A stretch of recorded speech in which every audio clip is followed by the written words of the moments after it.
Film की शुरुआत एक कपल से होती है जो एक नए अपार्टमेंट में शिफ्ट हुए हैं।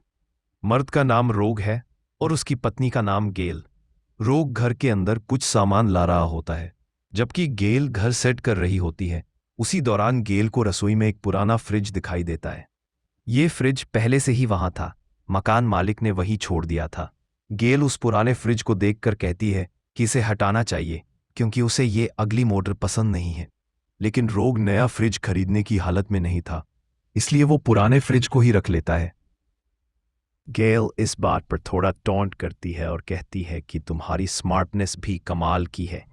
दोनों इस बात को छोड़कर थोड़ा रिलैक्स करने का सोचते हैं क्योंकि वो शिफ्टिंग से बहुत थक चुके थे। जब रोग फ्रिज से आइस निकालने जाता है तो देखता है कि फ्रीजर के अंदर बहुत सारी आइस चंक्स जमी हुई हैं।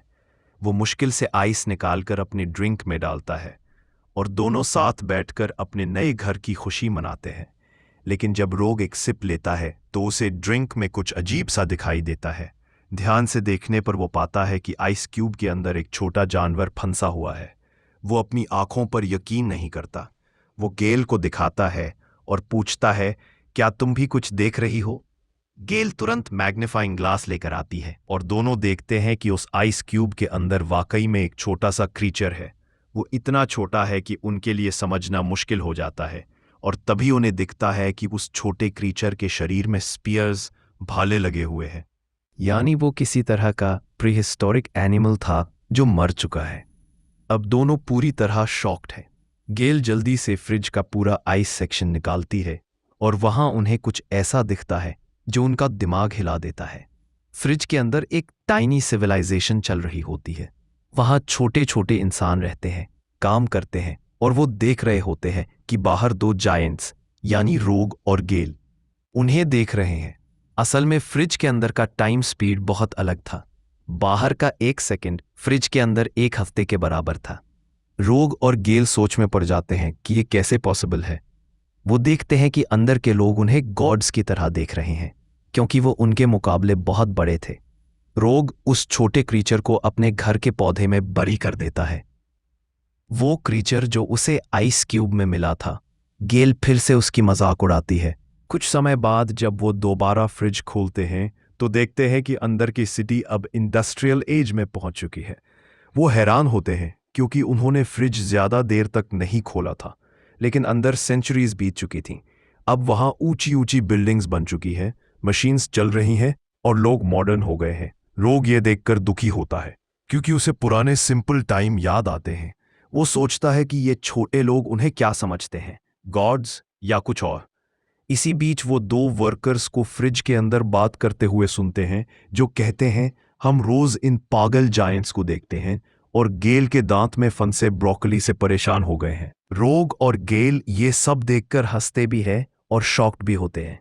अब फ्रिज के अंदर की सोसाइटी मॉडर्न एज में पहुंच चुकी थी। वहां अब छोटे छोटे फ्लाइंग ऑब्जेक्ट्स नजर आ रहे थे जो दिखने में प्लेन्स जैसे लग रहे थे। रोग सोचता है, अगर ये दुनिया हमारी जैसी है तो मॉडर्न एज के बाद क्या आएगा। इसी बीच उन्हें फ्रिज में एक चमकता हुआ लाइट ऑब्जेक्ट दिखाई देता है। रोग पास जाकर देखने की कोशिश करता है लेकिन तभी एक तेज झटका लगता है और वो पीछे गिर जाता है।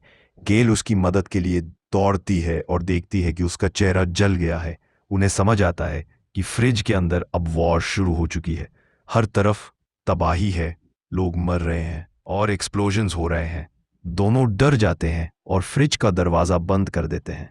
बाद में वो पिज्ज़ा ऑर्डर करते हैं और खाना खाने लगते हैं। करीब 1 घंटे बाद रोग कहता है, हमें देखना चाहिए कि अब वहां क्या हो रहा है।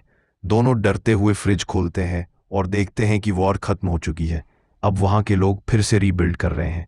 छोटी छोटी फ्लाइंग कार्स दिखती हैं और पूरा शहर मोतियों की तरह चमक रहा था। वो अब फ्यूचरिस्टिक वर्ल्ड बन चुका था। वो देखते हैं कि अब शहर का सेंटर एक पिरामिड बन चुका है जो पूरे शहर की एनर्जी को अपने अंदर खींच रहा है। धीरे धीरे पूरा शहर उस पिरामिड में अब्जॉर्ब हो जाता है और फिर एक बड़े एनर्जी ब्लास्ट के साथ सब कुछ खत्म हो जाता है। उनकी पूरी किचन में सिल्वर जैसी चमक फैल जाती है और कुछ देर बाद सब स्पार्क्स वापस फ्रिज में जाकर गायब हो जाते हैं। दोनों स्टन्ड रह जाते हैं। गेल कहती है कि सब खत्म हो गया, लेकिन रोग को अब भी उम्मीद होती है कि वो छोटे लोग वापस आएंगे। वो फ्रिज को ऑफ कर देता है और दोनों एक दूसरे को गले लगाते हैं। कुछ घंटों में उन्होंने इंसानियत की पूरी जर्नी देख ली, पास्ट, प्रेजेंट और फ्यूचर, सब कुछ। अगली सुबह दोनों नॉर्मल जिंदगी जी रहे होते हैं, लेकिन उनके दिमाग में अब भी कल की बातें घूम रही होती हैं। वो फिर से क्यूरियोसिटी में फ्रिज खोलते हैं और देखते हैं कि अंदर फिर से जीवन शुरू हो गया है। छोटे इंसान अब डायनासोर से भाग रहे हैं, मतलब सिविलाइजेशन फिर से शुरू हो रही है।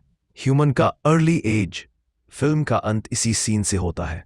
दोनों फिर से फ्रिज के अंदर की दुनिया को देखते रहते हैं, जहां जीवन का बिगिनिंग, एवोल्यूशन और एंड तीनों दिखाए गए हैं।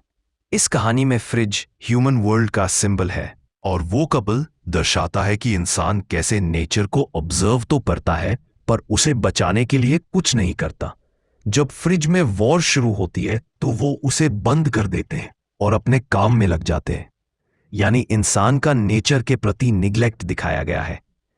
अंत में जो एनर्जी बॉल दिखती है वो ह्यूमैनिटी के अंत का प्रतीक है, और इसी के साथ आइस एज फिल्म भी खत्म होती है।